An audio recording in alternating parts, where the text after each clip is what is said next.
고맙습니다. 하나님의 말씀을 멸시하는 자들에게 하나님을 두렵고 떨림으로 너희들은 놀라고 그 열등한 믿음은 사라져라. 너희 믿음의 실체에 대하여 해석을 해서 말해도 너의 삶은 결코 믿지 않았다. 그 강팍한 마음이 자신을 보는 눈을 멀게 만들고 그들이 자기 자신들이 소경되어져 있음에도 자기들의 실체를 보지 못하는 많은 신앙인들이 있다는 것을 우리는 꼭 기억하시고, 오늘 우리는 해석된 이 말씀을 듣고 하나님 안에 있는 그 믿음이었는지를 다시 한번 자신들을 확인하는 귀한 시간 되기를 원합니다. 42절로 43절. 그런데 그 삶이 유대인 삶의 회당에서 나가자 열방 삶이 이 해설 삶을 안식일 틈새에 이르러 저의 삶에게 전파해 달라고 곁에 초청하더라. 그래서 회당이 파하게 되자 유대인 삶과 개종의 경건한 많은 삶이 바울과 바나바와 동행하였으니 그 삶이 저의 삶에게 집중 전파하여 저의 삶을 하나님의 은혜에 접하여 머물라고 설득하더라 그랬어요. 신앙인들이 왜 문제가 되어 있을까요? 그리스도 예수가 오셨을 때 이미 그들의 신앙이나 그들의 믿음의 상태가 다 정돈되어져 있어야만 되거든요. 백성들을 광야에서 끌어내셔서 거기서 40년 동안을 살게 하셨던 목적이 바로 그 목적이었어요. 하나님의 말씀으로, 그리고 해석된 말씀으로, 그리고 싹나고 그들의 삶이 다 정리정돈이 다 되어져서 깔끔해져 있는 상태로 있어야 되거든요. 그래야 새로운 물이, 새로운 메시지가 들어갈 때 그거를 가감하지 않고 내가 원하는 것만 골라먹지 않고 있는 그대로의 그 진리를, 참된 지식을 받아들일 수 있었는데 생각은 여전히 엉겅퀴와 같았단 말이에요. 가시와 엉겅퀴가 어디에서 나오겠어요? 이 생각이란 말이에요. 마음이 정돈되지 않아 있으니까 이것저것 막 끌어다가 얽혀놓고 있는 거예요. 그러니까 그 가시와 엉겅퀴가 누구를 찌릅니까? 자기 자신을 찌른다는 거예요. 그럼 자신을 찌르는데 주변에 있는 사람들은 안 찔리겠어요? 당연히 찔리지. 그래서 분명 이 말씀을 먹고 있는 우리는 내 안에 일어나고 있는 그 생각들이 해석되고 있는가? 아니면 과연 내 삶이 해석되고 있는가? 내 마음이 어떤 상태에 있는지 과연 나는 해석해서 살고 있는가? 이 우린 집중적으로 봐야 될 줄로 믿습니다. 유대인의 삶이 회당에서 나갔다 그랬어요. 회당이죠. 오늘 모여있는 이곳이 회당입니다. 함께 인도하다, 모으다, 끌어들이다 이런 의미를 가지고 있어요. 함께 모으는 거예요. 뭘 모아야 되는가? 뭘 끌어들여야 되는가? 무엇으로 하나님은 여기까지 우리를 인도하셨단 말인가? 왜 하나님이 이 회당으로 인도하셨을까? 근데 거기에 함께라고 하는 단어가 붙었어요. 쉬나고게라는 단어거든요. 쉰이라고 하는 단어와 아고라고 하는 단어의 합성어. 쉬는 함께라는 단어고 아고라고 하는 단어는 운반하다, 끌어 넣다, 투쟁하다, 논쟁하다, 개최된 경기. 그러면 여러분들이 오늘 회당에 오셨다는 것은 투쟁하러 오신 거예요. 경기하러 오신 겁니다. 그럼 무엇을 위한 투쟁인가? 무엇을 위한 논쟁이어야 되는가? 무엇인가를 이루어내려고 투쟁하는 곳이 회당입니다. 그래서 그 투쟁하는 자들과 함께 해주시려고 이 쉰이라는 단어가 붙은 거예요. 함께 운반하다. 우리 혼자 운반하라고 그러면 힘들죠. 함께 전쟁하라고 그러면 힘들죠. 그러니까 함께 전쟁하고 함께 투쟁하고 함께 논쟁해서 뭔가를 이루어내야 되는 상황이라는 겁니다. 그래서 주님을, 그리스도 예수를 믿는다는 것 자체가 투쟁이에요. 그래서 주님이 회당으로 오셨단 말이에요. 뭐 하라고? 왜 투쟁을 하고 왜 논쟁을 하죠? 내 안에서 논리적인 사고가 올라와서 지금 현재에 일어나고 있는 이 현상들이 옳은지 옳지 않은지 그거를 분별하게 하려고 논쟁하는 거거든요. 그리고 더 좋은 방법으로 더 나은 삶으로 우리가 나아가려고 우리는 논쟁을 하는 것이지 그저 그냥 육체적인 어떠한 감정적인 대립을 해서 서로 상처받고 서로 망가지자는 의미가 아니라는 겁니다. 우리가 신앙생활을 하기로 목적하고 있다면 그러면 더 좋은 신앙생활을 하기 위해서 우리는 반드시 이러한 논쟁이 있어져야 된다는 거예요. 누가복음 13장 22절로 24절에 그리고 예수께서 성과 마을 삶을 조차 가르치시며 예루살렘에 이르고자 여행을 하시며 지나가시더라. 그러자 어떤 이가 그에게 말하되 주여 구원받는 삶이 적습니까? 그러자 그 삶을 향하여 말씀하셨다. 좁은 문으로 인하여 들어가려고 투쟁하라. 많은 삶이 들어가려고 찾으나 힘이 못 미칠 것이라고 나는 너의 삶에게 말한다. 그랬어요. 그 회당은 뭐 하는 곳이냐? 구원을 주는 곳입니다. 구원을 얻으러 오는 곳이에요. 그러면 구원은 그냥 생기느냐? 투쟁하는 곳이다. 구원을 얻기 위하여 너희들은 투쟁하라. 그런데 구원은 뭐냐? 넓은 문이 아니래요. 구원을 받는다는 것은 구원이 된다는 것은 좁은 문을 통과하는 것과 같다. 그런데 구원을 받으려면 투쟁을 해야 되고 그 낡은 같은 날의 삶이 똑같은 패턴의 삶이 지속되고 있다면 나는 구원을 이루려고 투쟁하지 않는다는 거예요. 구원이라는 게 뭡니까? 건짐을 받는 거죠. 그래서 더 좋은, 더 나은, 보다 나은 최상급의 삶이 되어지기 위해서 나는 계속 낮은 단계에서 중간 단계로, 중간 단계에서 높은 단계로, 높은 단계에서 더 높은 단계로 이게 구원이에요. 이 건짐을 해 받아야 되는데 이것이 근데 갈수록 문이 좁아진다는 거예요. 1단계는 좀 넓고 2단계 좁아지고 이제 병목 현상이 일어나는 거죠. 그러니까 어떻게 했어요? 넓은 길로 막 갈 때는 체증이 생기질 않았거든요. 그런데 이제 병목 현상이 일어나면서 이제 교통체증이 생기기 시작하죠. 밀려 있는 거예요. 거기에 통과하지 못하는 사람들은 진입이 안 되는 거예요. 내가 원하는 목적지까지 그 시간 안에 도착할 수 없는 거죠. 그런데 좁은 문은 어떤 문이냐? 환난이래요. 환난을 통과해야 좁은 문을 만날 수 있다는 겁니다. 하나님을 믿어도 구원을 받는 삶이 적은 이유. 그럼 오늘 구원을 받는 자가 적습니까? 이렇게 물어보잖아요. 그러면 구원을 받는 삶이 적다 이렇게 말씀하셨어요. 하나님을 믿었던 많은 사람들이 다 구원받았다라고 생각하잖아요. 나는 구원이 당연히 됐다라고 생각을 하고 있잖아요. 확인했냐고요? 확증할 수 있냐고요? 많은 사람들에게 내가 건짐을 받았고 더 높은 최상급의 삶을 살고 있다라고 난 바닥에서부터 여기까지 올라왔다라고 확인시켜 줄 수 있어야 구원받은 모습으로 인정받을 수 있다는 거죠. 그러면 구원받는 삶이 적은 이유가 뭘까? 좁은 문을 만나지 못하기 때문이에요. 그리고 좁은 문은 어디일까? 어디 가면은 좁은 문이 어디 있나? 장소에. 좁은 문은 그 회당으로 오신 그리스도 예수가 바로 좁은 문이에요. 초등학문은 어때요?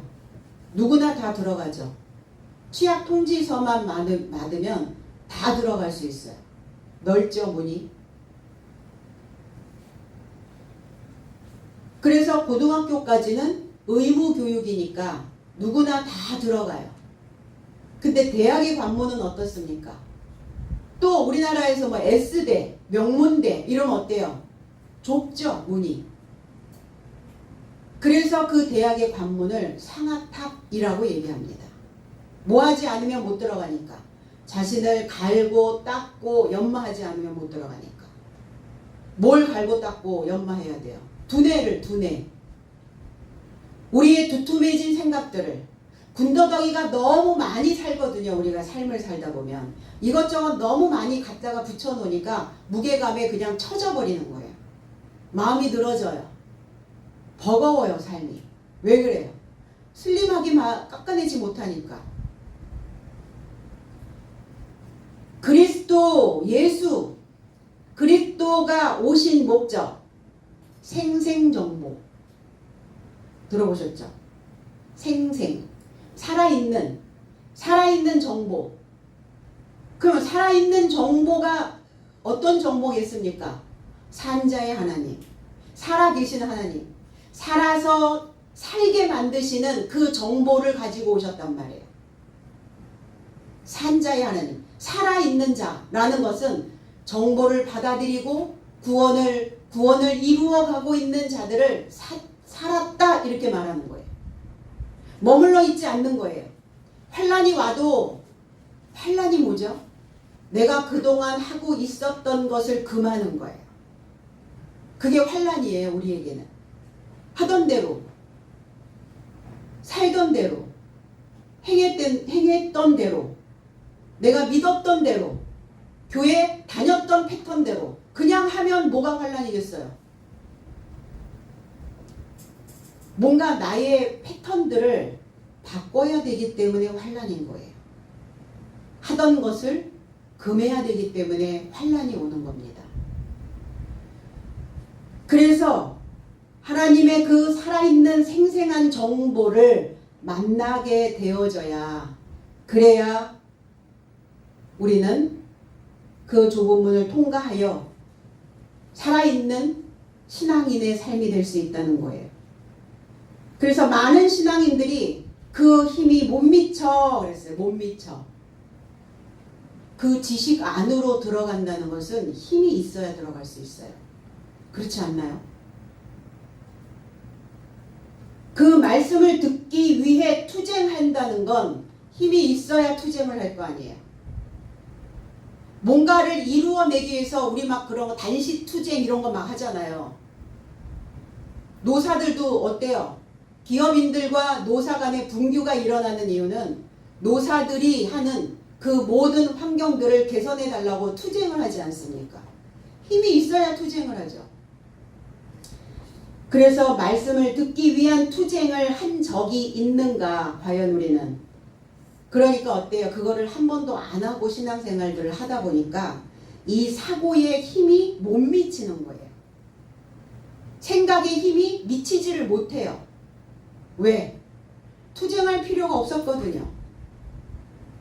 그냥 먹었던 거 계속 밥상 차려주면 그거 그냥 똑같이 먹고 오니까 그거 뭐 껍데기 벗겨서 먹을 필요도 없죠. 그냥 다 푹 익혀가지고 삶아서 다 만들어서 그냥 입에다 쏙 넣어주니까 내가 그 말씀을 먹기 위해서 한 번도 논쟁하거나 내 삶을 이루어내기 위해서 그거에 대한 전투를 해본 적이 없다는 거예요. 오늘 거기에 모여있는, 회당에 모여있는 자들이 이제 예배가 끝나고 나갈세 그랬어요. 밖으로 떠났다, 이렇게 나오다 이런. 그럼 나가야지 전쟁을 하죠. 방 안에 틀어박혀 있으면 전쟁이 됩니까? 내 안에 어떠한 생각이 들어오면 그 생각을 일단 바깥으로 내보내세요. 바깥으로 내보내야 그 생각이 나한테 지금 필요한 것인지 필요하지 않은 것인지 논쟁을 할 수가 있고, 그리고 그 생각이 옳지 않다면 그 생각과 투쟁할 수가 있어요. 그래서 밖으로 나가다 이런 의미를 가지고 있다는. 전쟁하려고 밖으로 나왔어요. 누구와의 전쟁입니까 지금? 갈라디아 지방에 있는 비시디아 안디옥에 있는 사람들. 말씀을 해석해서 줘도, 그 말씀을 풀어줘도 말씀을 믿지 않는 사람들. 거기에 있는 사람들이 그랬어요. 여기서 사람이라고 하는 단어가 에트노스라고 하는 단어인데, 이 에트노스라고 하는 사람들은 이방인이라는 뜻이에요. 같은 습관에 의해 익숙하다, 습관이 되다. 우리는 열방이라고 얘기를 하죠. 그럼 어떤 자들이 이방인인가? 신앙 안에서 이방인이 있을 수 있나?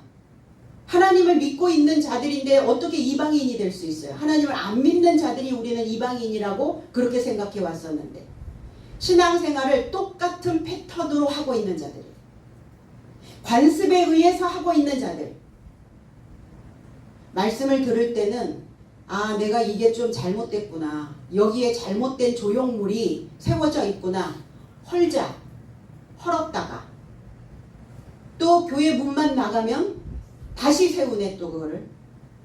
이거 반복적으로 하고 있는 자, 헐었던 삶을 다시 세우고 또 다시 세우고, 이런 삶을 이방인이라고 말하는 거예요. 그런 사람들한테 지금 복음을 전파하고 계시는 거예요, 바울 사도와 바나바가. 익숙한 대로 습관처럼 살고 있는 자들. 로마서 2장 14절에 왜냐하면 법을 갖지 못한 이방 삶이 본성으로 법을 행한다면 이 삶은 법을 갖지 못했어도 저 삶이 스스로 법이다. 우리에게 주어진 법은 총 몇 개의 법? 3개의 법이 있어요. 죄의 법, 사망의 법, 생명과 성령의 법. 그런데 제일 처음에 죄의 법은 누가 준 거냐? 뱀이 준 거죠. 하와를 꼬셔냈던 뱀이 준 법, 그게 죄의 법이에요. 그 법을 받음으로, 그 뱀이 준 것을 받아들임으로 죄인이 돼버렸어요. 그걸 죄의 법이라고 얘기합니다. 모세가 준 율법, 모세의 율법은 뱀의 법을 가지고 살아가고 있는 자들에게 너희가 죄인이다라는 것을 알게 하려고 그 역할로 사망의 법을 준 거예요. 죄는 사망에 이르르게 한다. 그런데 예수 그리스도께서 오시기 전에 이 2개의 법이 주어졌고, 그런데 뱀의 법을 받은 자, 죄의 법을 받은 자, 열등한 신앙인들. 그럼 뱀은 뭡니까? 나하시라고 하는 놋이라는 단어와 만납니다. 놋, 구리와 청동의 합금이죠, 놋은. 그러니까 뭔가 혼합되어져 있는 신앙인데 값은 안 나가. 놋이 값이 나갑니까? 금과 은에 비해서 값이 안 나가죠. 이것저것 뒤죽박죽 섞여 있는 열등한 신앙생활을 하고 있는 자들을 뱀의 법에 멈춰 있다라는 생각을, 뱀의 법으로 살고 있는 자들이라는 거예요. 그러니까 모세의 율법을 받지 않고 사는 자들도 있다는 거예요, 오늘날 신앙생활 하는 사람들이. 내가 뭘 잘못하고 살았는지, 내가 뭘 잘하고 살았는지, 내가 지금 이걸 또 해야 되는지 말아야 되는지 분별이 되지 않고 있다는 것은 모세의 법도 없다는 거예요. 그럼 내가 잘못 살고 있다라면 모세의 법을 가지고 나를 비춰보고, 아, 이 잘못된 삶은 사망에 이르게 해야 되는구나, 이건 죽여야죠. 근데 모세의 법으로 살지 못하고 있었던 자들이 이방 삶의 본성의 법을 행한다면, 그건 뭐냐? 모세의 법을 밟지 못하고 있는 자들이, 이방인들이 가지고 있는 본성의 법, 뱀의 법, 그 뱀의 법으로 자기 경험을 중요시 여기며 믿어왔다는 거예요. 자기 경험으로 배우다라는 의미를 가지고 있다고요, 이 뱀이라는 뜻이. 그리고 점치고, 그리고 예지하고, 뭔가 하나님을 마술사로 둔갑시켜 놓고, 도깨비 방망이로 만들어 놓고, 이게 다 뱀의 법을 가지고 있는 본성의 법으로 자기 자신의 법을 만들어 놓고 있는 자들의 모습이라는 거예요.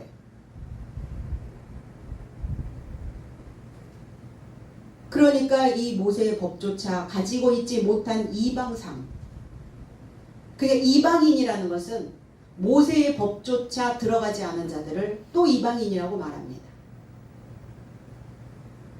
이 믿음이 너무 익숙해서 습관적으로 예배드리고 습관적으로 기도하고, 이 이방의 삶으로 그 본성의 법에서 하나님을 내가 믿고 있다라고 착각해서 다 미혹되어 있는 것조차도 알지 못하고 있는 자들이 바로 이방인이요 바로 뱀의 법을 가지고 있는 자들의 모습이다. 변화되지 않는 이유가 바로 여기에 있는 거예요. 뱀이 준 본성이 나를 지배하고 있기 때문이에요. 그러니까 자신을 확인할 수 없어요. 왜? 가리워져 있으니까. 내 본성이 내 저기 바닥에 있다가 무의식 속에 들어있다가 혹 올라오거든요. 그러면 의식이 이 무의식을 따라잡질 못해요. 너무 방대한 힘이 올라오기 때문에 거기에 그냥 다 압사돼 버리는 거예요. 못 이깁니다. 본성을 못 이겨요. 그럼 우리가 신앙생활을 하는 이유가 뭘까? 하나님을 만나야 되는 이유가 뭘까? 본성 지배예요. 그게 바로 뱀의 법입니다. 그럼 나는 어느 법으로 살고 있나 지금? 나의 본성의 법이니까 아니면 모세의 법은 받았나? 그나마. 그럼 모세의 법은 뭐 하는 거예요? 해야 될 것은 하고 하지 말아야 될 건 하지 말고. 그래도 구분은 있거든요. 모세의 법을 받은 자들은. 그래서 모세의 법으로 정돈하여 있다가 그리스도 예수가 살아있는 법, 나를 다시 살게 만드는 법, 거룩한 법을 우리에게 주시면 그거를 흡수하는 거예요. 그게 해석된 말씀이었죠. 그래서 하나님의 이름만 부르면 우리가 성령의 생명의 법을 받은 줄 알았기 때문에 그곳에 우리가 뿌리를 내리고 있었다는 거예요. 생명의 성령의 법으로 뿌리를 내리고 있으면 얼마나 좋겠어요. 뱀의 법으로 뿌리를 내리고 있다면 뱀의 법으로. 금방 뽑힐까요? 안 뽑히겠죠. 쓴뿌리 뭐 이렇게 얘기하는데 그 쓴뿌리가 뭡니까? 뱀의 법이에요.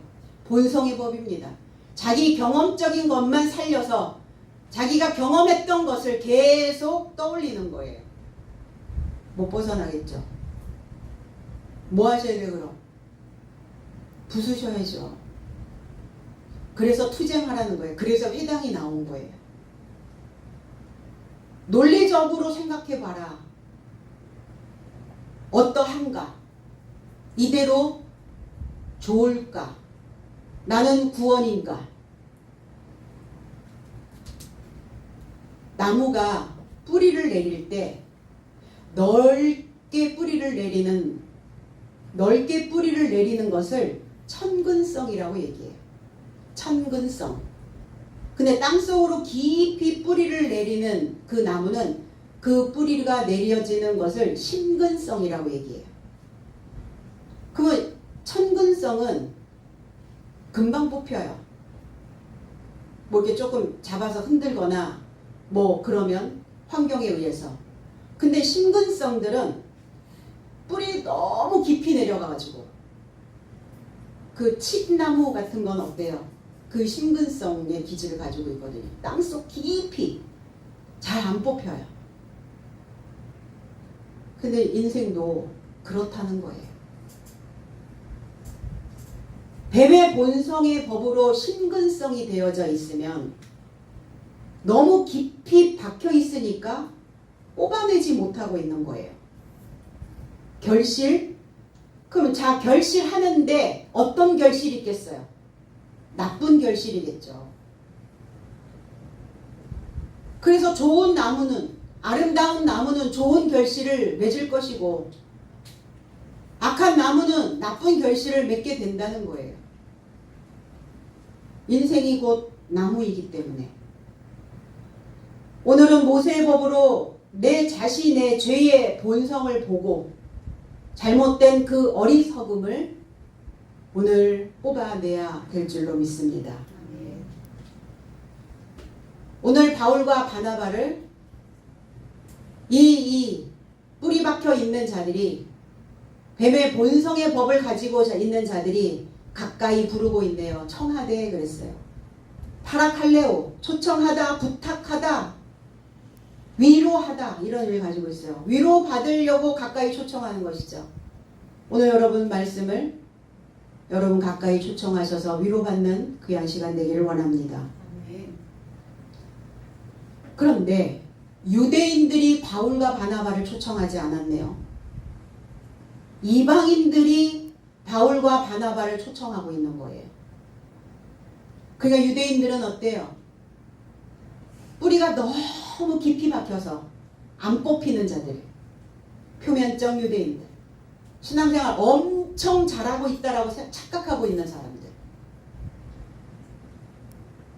오히려 그들을 초청한 자들은 이방인들이었어요. 그러면서 이렇게 얘기합니다. 다음 안식일에도 이 말씀을 전해달라고. 그러면 오늘이 안식일인데 그럼 다음 주에 이 말씀을 전해달라고 하는 것이 아니라 다음이라고 하는 단어가 사이라는 단어예요. 틈이라는 단어입니다. 틈. 그러니까 안식일이 오기 전에 그 틈에, 그 사이에, 중간에 한 번 더 만나자. 그거 하는 거예요. 그러니까 우리도 주일이 오기 전에 그 사이에 수요 예배, 금요 철야 뭐 이런 게 새벽 기도 뭐 이런 것들이 있는 것처럼 그 틈에, 그 틈은 뭐 해달라는 거예요? 틈 메꿔달라는 거죠. 우리의 신앙의 틈을 메꿔라. 뭐 했기 때문에? 너무 많이 구멍나 있거든요. 그러니까 하나님과 내가 근접해져 있어야 되는데, 가까이 있어야 되는데, 틈이 너무 멀어져 버렸어요. 그 구멍이 너무 크게 나버렸어요. 그러니까 그 사이사이 좀 메꿔달라. 메꿔야 인간이 되죠. 간자가 무슨 간자입니까? 사이간자, 사이가. 내가 사람이 되기 위해서 그 사이를, 그 틈을 좀 메꿔달라. 지금 그 부탁을 하고 있는 거예요. 누가? 이방인들이. 누구에게? 사도 바울에게, 바나바에게. 그러니까 가까이 부르다, 이렇게 가까이 초청하다. 요한복음 4장 31절에 그러자 그 틈 안에 제자 삶이 그를 신문하여 말하되 랍비여 잡수세요 그랬어요. 지금 이 상황이 어떤 상황이냐? 예수께서 사마리아 여인을 만나서 대화를 하고 계셨거든요. 그 여인은 물을 뜨려고 왔을 때 예수께서 나에게도 마시게 물을 달라. 그러니까 그리고 이제 제자들은 먹을 것을 구하러, 음식을 구하러 성에 이르고자 떠나가 있는 상태고, 그러니까 그 여인이, 사마리아 여인이 이렇게 말합니다. 어찌하여 유대인이 사마리아인인 나에게 물을 달라 합니까? 그런 일이 없었거든요. 내가 지금까지 먹었던 우물은 야곱의 우물로서 사람도 먹고 짐승도 먹었던 물이었습니다. 그러니까 그 지식은 물이 뭡니까? 교훈이에요. 지식이에요. 법입니다. 낮은 수준의 지식, 낮은 수준의 교육, 그 물을 먹었습니다. 어찌하여 나에게 물을 달라고 합니까? 당신 유대인인데 그러면 당신들은 이미 정제되어져 있는 깨끗한 높아 있는 위의 물을 먹고 있지 않습니까? 어찌하여 나에게 물을 달라고 합니까? 이렇게 얘기했어요.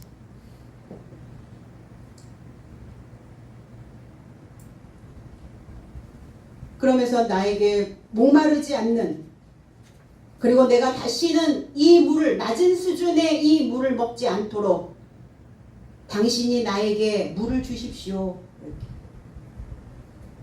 우리가 신앙생활을 하면서 열심히 마셨던 물이 무슨 물이었겠어요? 독주. 그러니까 그 독주는 갈증을 유발하죠. 갈증이 난다고 바닷물을 퍼먹으면 어떤 상황이 벌어집니까? 목이 타서 죽어버리죠. 우리가 신앙 안에서 갈급한 이유는 그런 이유예요. 해결이 안 되는 거예요. 갈증을 해결하는 방법, 해결할 수 있는 이 방법은 그리스도 예수로부터 나오는 축복된 물을 마시는 거예요. 축복이 뭡니까? 율로기야, 좋은 말씀.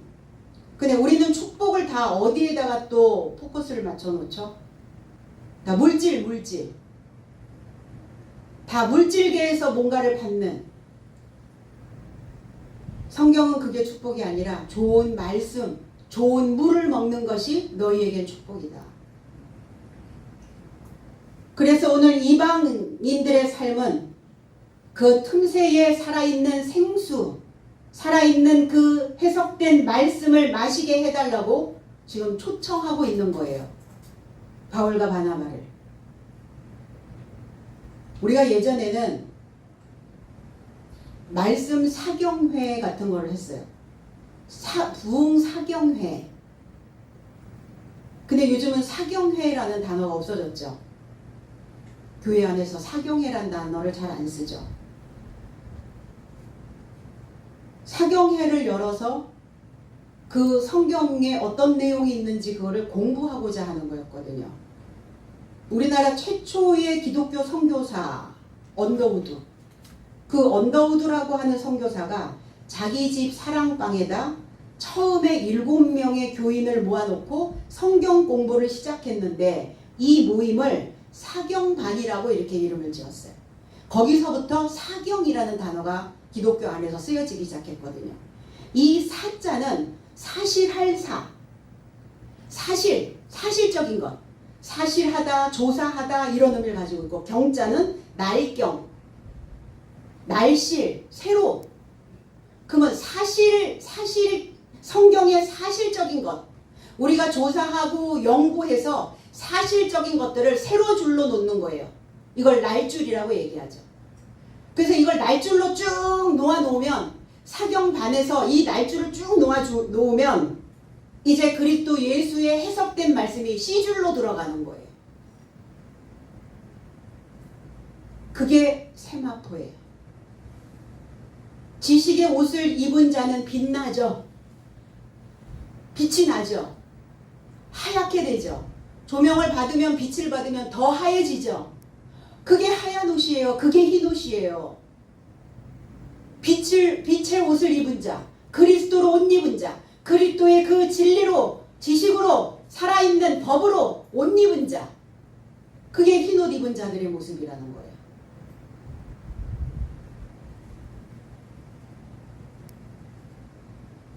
그래서 사실을 조사해서 밝혀낸 그 해석된 C줄을 가로로 하여 이 옷을 지어 입히는 공부가 사경회였어요. 근데 우리 시온성 교회에서 하고 있죠.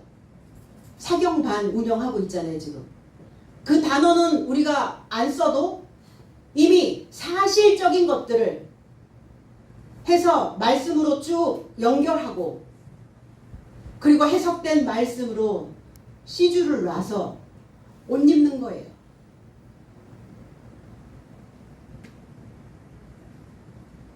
우리가 다 사경반이 교회마다 운영되고 있어야 된다는 거예요.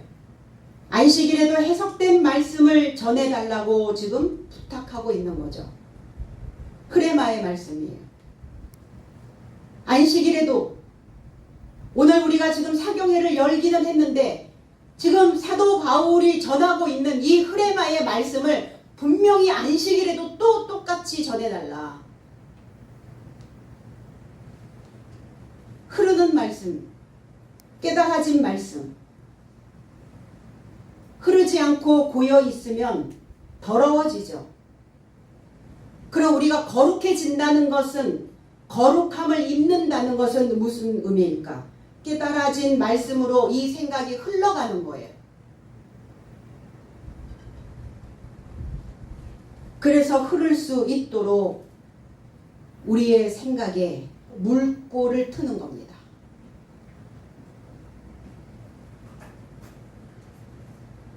그래서 야곱의 축복된 삶이 되어지는 거죠.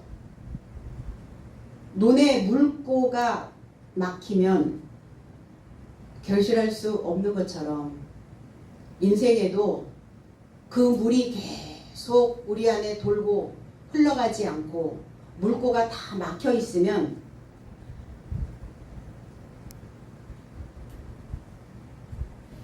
악취가 나기 시작해요. 물꼬를 트는 것은 어떤 일의 시작을 비유로 말하기도 합니다. 아, 내가 거기 물꼬를 텄어. 이렇게 얘기하잖아요. 신앙의 시작. 오늘 이 해석의 흐레마의 이 말씀으로 우리의 신앙의 물꼬가 트여져야 될 줄로 믿습니다.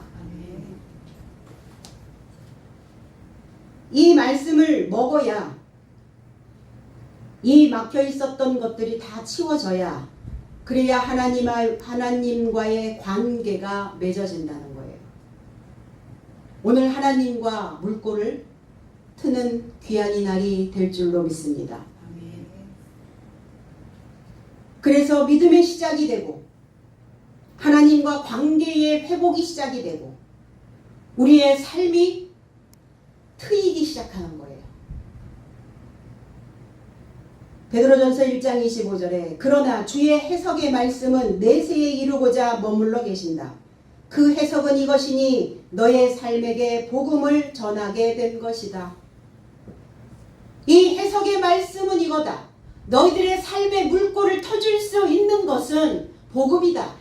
복음이 뭐냐? 좋은 소식인데 그 좋은 소식이 뭐냐? 몰랐던 것이 해석되는 것이다. 알지 못했던 것들이 알아차려지는 것이다. 이게 좋은 소식이라고요. 이것이 복음이라고요. 이 해석된 말씀을 만난 저와 여러분들은 야곱의 축복이 임하는 귀한 삶이 될 줄로 믿습니다. 예배가 패한 후에 이렇게 됐어요. 예배가 패했다. 이 패했다라는 단어가 그냥 어떤 예배가 끝난 이러한 의미가 아니라 디오라고 하는 단어예요. 풀어주다, 깨뜨리다, 놓아주다, 융해하다. 이 예배를 통해서 그들의 본성이 완전히 깨뜨려진 상황, 그들의 상황, 묶여 있었던 그 심근성으로 깊이 뿌리가 내려서 그들을 붙잡고 있었던 그 뿌리들이 놓아주는 상황. 이게 패한 후에 이렇게 표현을 했어요. 성경은.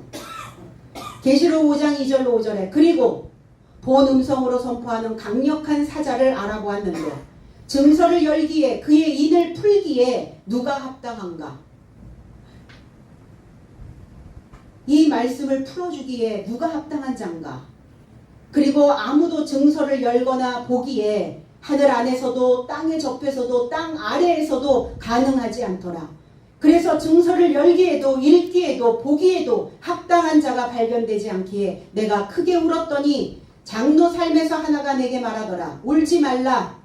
보라, 증서를 열고 그의 7인을 풀어줄 다윗의 뿌리가 유대 지파에서 나와 있는 사자가 이겼도다.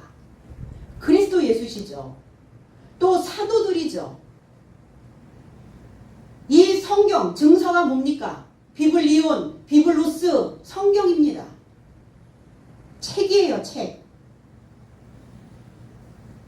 이 단어가 히브리어로 가면 세페르라고 하는 단어인데 기록하다, 계수하다라는 의미를 가지고 있어요. 마태복음 1장 1절에 아브라함의 아들, 다윗의 아들, 그리스도 예수의 탄생의 증서라. 시편 87편 6절에도 여호와께서 백성들을 등록하실 때에는 그 수를 세시며 이 사람이 거기서 났다 하시리로다. 백성들의 수를 세시는데 그 수를 세시며 그랬어요. 세다. 기록된 자. 이 증서가 기록되어져 있는 자들만 거기에서 나왔다라고 인정해 주신다는 거예요.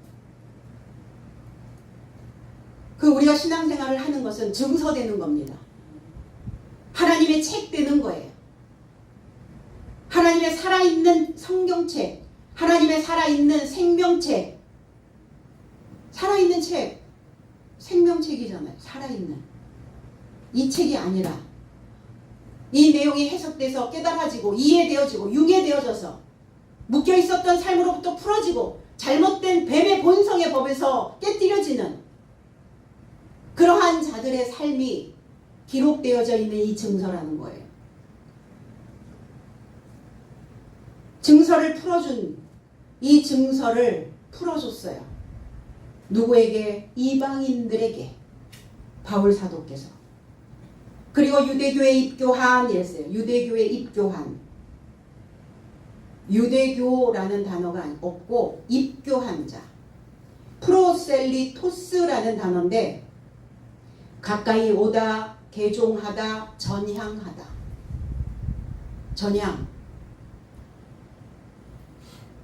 그러니까 지금 입교한 자들이 누구냐? 새로 지금 개종한 자들이라는 거예요.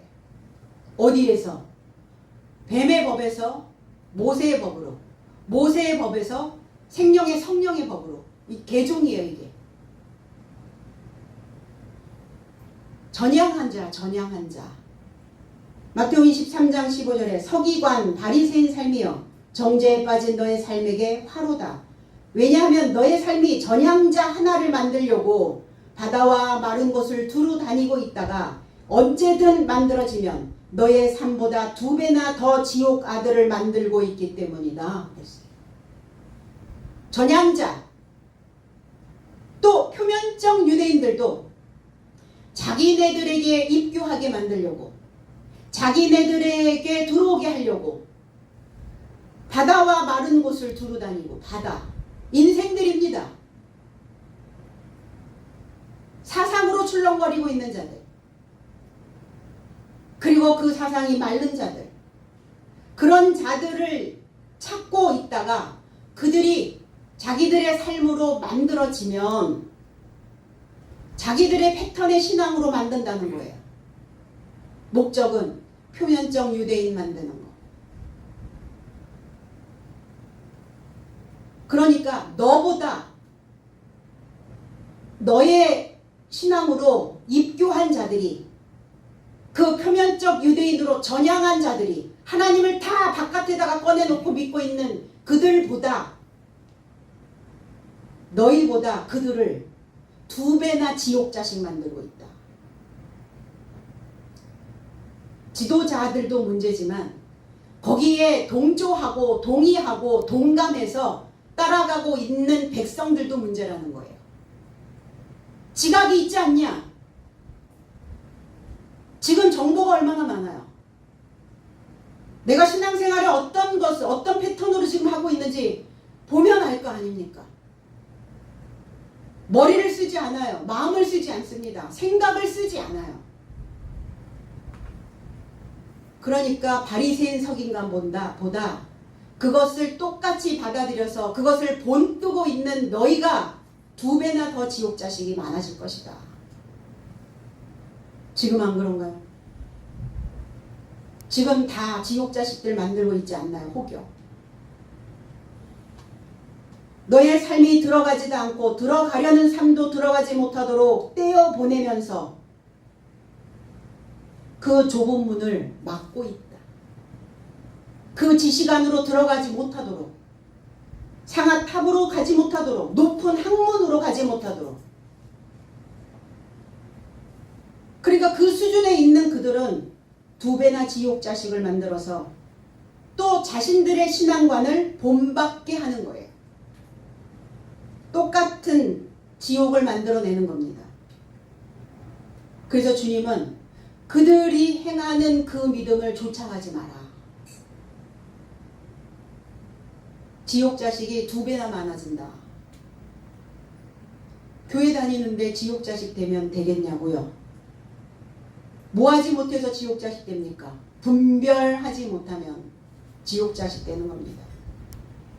교회 다니고 있다고 안심할 일은 아니라는 거예요. 오늘 이 입교한 자들이 교회 안 다니는 자들이 아니잖아요.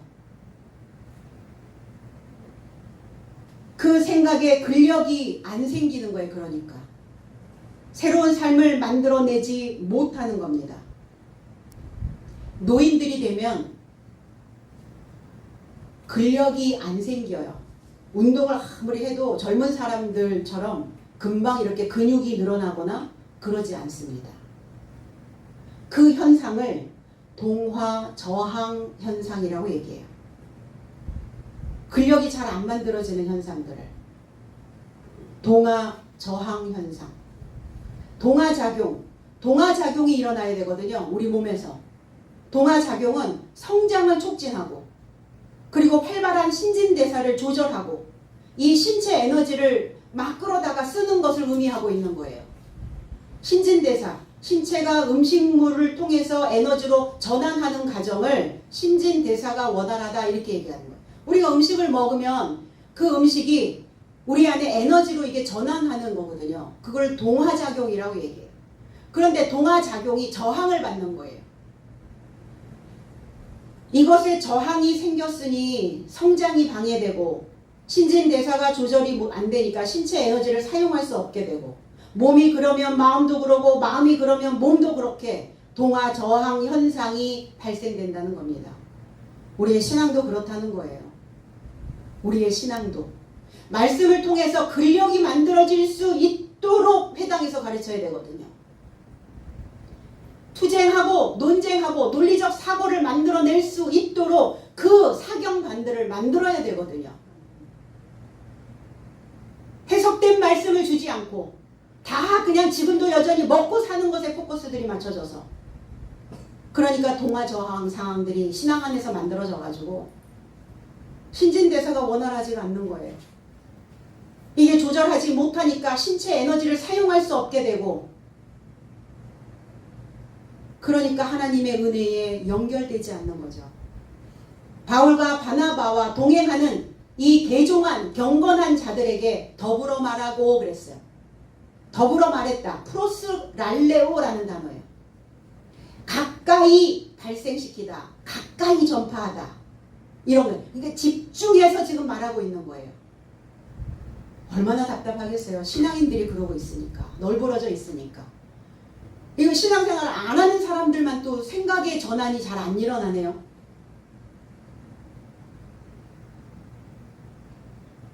그러니까 오늘 이 시대뿐만이 아니라 2000년 전에 사도들의 그 말씀에 전파하는 것도 오늘 바울도 바나바도 지금 이들에게 집중해서 지금 가까이 쏟아내고 있는 거예요. 하나님의 은혜에 접하여 항상 머물러 있으라고 권하다 그랬어요. 권하다, 페이도라는 설득하다, 설득. 그러니까 그냥 열심히 믿어, 교회 잘 다녀, 뭐 잘해 이런 정도가 아니라 은혜에 머물러 있으라고 설득을 하고 있는 거예요. 얼마나 설득이 안 되면 논리가 안 만들어져 있으니까 다 감성적 신앙생활들을 하니까 감상에 빠져 있단 말이에요. 신앙들이 막연한 하나님, 막연한 천국, 그림으로만 그리고 있는 천국의 삶. 그러니까 회당에서 나와서 별도의 모임을 갖고 이들이 집중적으로 사경회가 시작이 된 거예요. 이게 은혜다. 은혜, 이 카리스, 이게 하나님의 선물이다. 이것이 독생자의 삶에 연결되어져 있는 그 자체가 이 해석의 말씀과 연결되어져 있는 그것이 은혜다. 요한복음 1장 14절에 그리고 말씀이 육체로 발생하였고 나의 삶 안에 장막을 쳤다. 그리고 내 삶은 그의 영광을 주목하였으니 아버지 곁에 은혜와 진리가 충만한 독생자 같은 영광이었다. 십자가의 말씀을 전하는 자들의 모습입니다. 십자가의 말씀은 멸망하는 삶에게 미련하게 보이는 것이고 구원받는 나의 삶에게는 하나님의 능력으로 하나님의 은혜로 입혀진다는 거예요. 왜? 십자가의 도가 들어가기 시작하면 그때서부터 투쟁하기 시작하기 때문에 그게 은혜라는 거예요. 고린도전서 15장 10절에 그러나 내가 존재하는 것은 하나님의 은혜로 존재하는 것이니 내게 이르신 그의 은혜가 헛되지 아니하여 모든 저의 삶보다 더 많이 수고하였으나 내가 한 것이 아니요 오히려 나와 함께 하신 하나님의 은혜로다. 바울 사도 그는 음부였어요. 그는 지옥 자식이었습니다. 그의 죄를 씻으려고 그는 바울이 되기까지 끝까지 그 사실적인 것들을, 해석된 말씀을, 그리고 그의 이름을 바꾸면서 지금까지 내가 존재하는 것은 이것이 하나님의 선물이다. 하나님의 은혜, 나는 사울로부터 받았던 그 죄의 삶을, 본성의 죄를 나는 탕감받은 자다. 이 해석된 흐레마의 말씀인 이 복음을 만난 것도 내가 한 것이 아니라 함께 동행해 주신 하나님의 은혜요, 하나님의 선물이다. 우리는 기적 같은 삶을 맛본다는 겁니다. 오늘 우리가 이 해석의 말씀을 접하고 있다는 것은 이게 하나님의 주시는, 하나님이 우리에게 주시는 죄로부터 탕감이고 하나님의 선물이라는 것입니다. 이 은혜의 복음 전파함으로 많은 사람들을 개종시켜서 빚갚는 겁니다. 우리는 이 말씀으로 우리가 공동체가 된 우리 모두에게 하나님의 은혜의 선물이신 예수 그리스도께서 저와 여러분들의 삶의 끝날까지 함께 해 주실 것입니다. 유튜브로 이 말씀을 들으시든 오늘 이 회당에 모여서 이 말씀을 듣는 성도 여러분들, 이것이 내가 한 것 같지만 하나님의 은혜였다는 거예요. 누구나 다 선물을 받는 게 아니더라고요, 보니까. 그래서 하나님의 은혜의 선물, 부디 나의 육체 안에 구원자 예수 그리스도께서 거주하실 수 있도록 내 자신을 설득해내시는, 오늘 그 복음 안에 머무르라고, 하나님 안에 머무르라고, 그리고 내가 해석된 말씀으로 내가 이제 개종해야 되는 그 상황이 벌어졌다라는 것을 오늘 자신들의 삶을 설득해내시는 귀한 삶이 되어지시기를 예수 그리스도 이름 안에서 축복드립니다. 기도하겠습니다.